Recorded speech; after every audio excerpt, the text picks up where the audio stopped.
The year is 1941. The place, Hong Kong. The world is engulfed in war, and a vicious battle is taking place at Mount Butler. Canadian Company Sergeant Major Osborne and his men were cut off from the main battalion and completely surrounded by enemy troops. Although they were outnumbered and outgunned, Osborne and his men held their ground against advancing soldiers for hours. Eventually, the enemy was able to close in close enough to throw grenades. Osborne reacted with quick judgment and lightning reflexes and threw back many of these grenades. However, there was one grenade that landed in a position where it was impossible to pick up and throw back in time. Undeterred, Osborne shouted out a warning to his comrades and then threw himself on the grenade. The grenade exploded, killing Osborne instantly, but his death saved the lives of many others. Company Sergeant Major Osborne was awarded the Victoria Cross posthumously for his bravery and heroism. Stories like this inspire awe and admiration over the bravery of these heroes. However, it is hard to imagine ourselves doing the same if we found ourselves in the same situation. It is precisely why director Lazard calls the dream of becoming a hero an impossible one, because the act of self-sacrifice stands in direct contradiction to our biological directive of self-preservation. However, heroism researchers Zeno Franco and Philip Zimbardo are of the opposite mindset and believe that the potential for heroism is a universal attribute and that anyone could learn to become a hero. This pursuit of heroism is the path Zach Farah chose to walk, and today I'll be using real-life psychological studies and case studies to explore the mind of a hero. Before jumping into our analysis, there are a couple things I want to address. First, please be aware of spoilers for Crisis Core and Final Fantasy VII. Secondly, we will be examining studies involving suicide for educational purposes. Although there won't be anything graphic, please consider this a potential trigger warning. With that being said, let's dive in. The road to becoming a hero starts with choosing a good role model. A 2013 paper published in the Journal of Research and Personality compared the character traits of 25 Canadians who received awards for life-risking heroism to a control group of average people. The study found that heroes tended to have an expanded worldview, greater positivity, and a higher sense of self-efficacy. Self-efficacy refers to a person's belief in their own capacity to reach their goals. Interestingly enough, self-efficacy has also been found to be linked with having a positive role model. A study by Lee and his colleagues conducted in 2021 collected data from 187 participants. Lee and his colleagues then explained the role modeling concept to the participants and asked them to respond to a survey after recalling a role model that they admired or liked. The study found that the selection of a positive role model can affect an individual's behavior, cognition, and emotions, as individuals will become inspired and try to emulate their role models. Researchers concluded that role modeling improves success in a particular field and has a positive effect on self-efficacy. We can extend these two studies to Zach's situation. The role model in Zach's life was his friend and mentor, Angeal. Angeal represents an aspiration of character that Zach was inspired by and chose to pursue. By having a positive role model that believed in him, Zach was able to become more confident in himself and in his abilities. This idea of positive role modeling is central to the story of Crisis Core, and we can see it reflected throughout many of the game's characters. Zach is inspired by Angeal and is shaped as a character through Angeal's lessons. This foundation of character eventually allows Zach to become a role model to others as well. We can see this dynamic between Zach and Cloud, and also between Zach and other soldier members, such as Soldier 3rd Class. I'm gonna show everyone who's boss. Mr. Zach,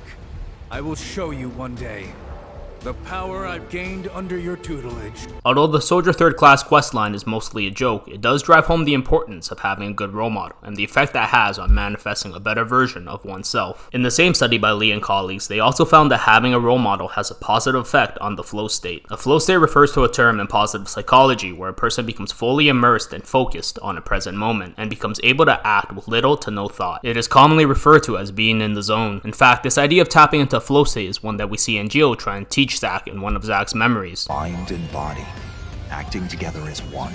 In this memory, Angeal tells Zach that he's focusing just for the sake of focusing, and in order to become a first class, he has to learn how to merge his mind and body, similar to how one does during a flow state. Angeal passed along many lessons to Zach, but perhaps the most important is the idea of living with honor and dreams. Angeal stresses that these are the core principles one must have in order to become a hero. Oxford Dictionary refers to honor as an adherence to what is right or to a conventional standard of conduct. From this description, we can interpret honor as a strict adherence to one's own moral compass, as those values will define and guide a person's actions. Heroism researchers Franco and Zimbardo describe heroes as having two essential qualities that set them apart from non-heroes. These two qualities were that heroes live by their values and are willing to accept personal risk in order to protect those values. Thus, Angeal's assertion that a hero must have honor and dreams is absolutely correct. Heroes have a set of rigidly defined values and show discipline in upholding those values. Furthermore, research has also found that one of the characteristics of heroes is that they tend to be positive thinkers. According to Verywell Mind, a person who rushes into a burning building to save another person is not just extraordinarily brave, he or she also possesses an ability to overcome fear. Researchers suggest that heroic individuals are positive thinkers by nature, which contributes to their ability to look past the immediate danger of a situation and see a more optimistic outcome. This characteristic of heroism is reflected in Zack's personality. He is an upbeat, cheerful, and positive person who we literally see rush into a burning building in order to save somebody. After Angeal's death, we can see the torch of his honor and dreams passed on to Zack. Zack has grown into a person capable of inspiring and teaching others, much like his mentor did for him. Interestingly enough, Zack even sweeps his hair back in a style similar to Angeal's, symbolizing his transformation from student to teacher. He also becomes a role model and mentor to Cloud, taking him under his wing and passing along the values he learned from Angeal. Zack's heroism culminates at the end of Crisis Core, during his final stand against the Shinra army. Zack and Cloud are on the run after breaking out of Hojo's lab, but due to the effects of Mako poisoning, Cloud is in a catatonic state, and Zack has to care for him. They are eventually found by the large force Shinra sent after them, and although Zack could easily leave Cloud behind and save himself, he chooses to stay and fight. This ends with Zack making the ultimate sacrifice. As Zack fights the Shinra army, he becomes mortally wounded, and eventually he succumbs to his injuries. He lived and died by his honor. Interestingly enough, studies have found acts of altruistic sacrifice, such as acts, to be more common for those with a militaristic background. Emil Durkheim calls this form of sacrifice altruistic suicide, and argues that members of a military are far more likely to engage in it than average citizens. According to Durkheim, altruistic suicide contains 4 factors: social integration, favorable public opinion, a beneficial element to society, and marked by positive emotionality. In order to substantiate his claims, Durkheim collected the data of suicide rates across various countries and compared the rate of military suicides to civilian suicides of similar age. Durkheim found that across the various countries he examined, military suicides range from 1.25 to 10 times greater than civilian suicides. According to Durkheim, the difference here can be attributed to a higher level of social integration among military personnel. Military personnel are trained to place less value on themselves as individuals and a higher emphasis on the collective, such as a country or shared ideology. In contrast to this, Durkheim believed that the average citizen would be less socially integrated and more focused on the individual when compared to their military counterparts. As a result, he believed that the higher military suicide rates were caused partially by acts of altruistic sacrifice by military personnel. Now, there are some limitations with this study that you may have already noticed. Some of these limitations are that these numbers do not account for other factors that could contribute to these rates, such as PTSD among military personnel. In addition, these statistics represent the total suicide rates per million people for a country and not just the altruistic ones. Although Durkheim's study does have its flaws, it does effectively show that there are clear associations between structural variables and rates of suicide. Regardless, it is true that militaristic structures do foster a sense of collective integration and that there are many documented acts of altruistic sacrifice in the military. In addition to the heroic sacrifice of Sergeant Major Osborn that I detailed at the beginning of this video, many other soldiers have also been documented doing the exact same thing and falling on grenades in order to save their comrades. Not to mention other forms of self-sacrifice that military personnel engage in on a daily basis. Durkheim also found that as military personnel increase in rank, they also have a higher suicide rate when compared with relevant control groups. Durkheim suggests that this is because officers tend to have a higher level of collective integration due to their station and length of service. This hypothesis has also been supported by other studies that have found that elite military units, such as the Green Berets, Navy SEALs, and Army Rangers, have higher rates of heroic sacrifice when compared to non-elite units. We can connect some of these ideas back to our analysis of Zack. Soldier is a militaristic operation, so we can assume that these ideas of social integration and military culture would also apply here. Furthermore, Zack is one of the highest ranking members in Soldier, and similar to elite units in real life, first class members would have a higher degree of integration and heroic sacrifice. This militaristic culture would reinforce the idea that there are things more important than the individual within Zack's mind. For Zack, these would have been the guiding principles that his mentor passed on to him, to live with honor and dreams. As Zack lays dying on the floor, he entrusts those values to Cloud. Zack tells Cloud that he must live on for the both of them, and that he will become his living legacy. In psychology, the idea of leaving behind a legacy is a common sentiment, especially for those near death. According to Elizabeth Hunter and Graham Rolles, a legacy refers to leaving something behind that is worth passing on to the next generation. In their study, Hunter and Rolles conducted in-depth interviews of 14 participants and found that legacies tend to pass on in 3 categories: values, material, and biological. In Zack's case, we see him pass on his legacy to Cloud through the categories of values and materials. He passes on his ideals of living with honor, dreams, and heart to Cloud and gives him the Buster Sword as an embodiment of those values. According to Hunter and Rolles, heirlooms are symbolic of some sort of responsibility and carry obligations or ideals when they are passed on. Just as the Buster Sword represented a passing of the torch to Zack, it is symbolic of Cloud being the next chain in the link, of NGO's values. Unfortunately, due to a combination of Mako poisoning, trauma, and psychogenic amnesia, Cloud's mind breaks and he constructs a fake persona, adopting various aspects of Zack's identity. Although the persona Cloud created was a fake one, it did provide a framework of Zack's ideals that Cloud was able to manifest until he was ready to move on from his past traumas. Once Cloud finds inner peace, he becomes truly capable of embodying those values as his own. Through the guidance of his good friend and role model, Cloud is able to don the mantle of heroism himself. Zack became a hero in every sense of the word, and thanks to his selfless sacrifice, he inspired a new generation that would go on to save the world. If you enjoyed this video, then you'll also enjoy my other Final Fantasy psychology videos, such as this one about Cloud, or this one on Aerith, or check out my channel for even more videos. Class, you all know how serious we take psychology on this channel, and although we've had a lot of fun today deep diving into the mind of Zack, I think it's important to put a spotlight on mental health. If you, or anyone you know, has had thoughts of suicide or self-harm, please know that you are not alone, and there are resources out there to help. Associations such as the International Association for Suicide Prevention can help provide information and guidance, and I'll leave the link in the description below. There are also many help centers and hotlines that are available, so be sure to check your local resources. As always, thanks for checking out VGology, where we explore the psychology of our favorite video games. There's the bell.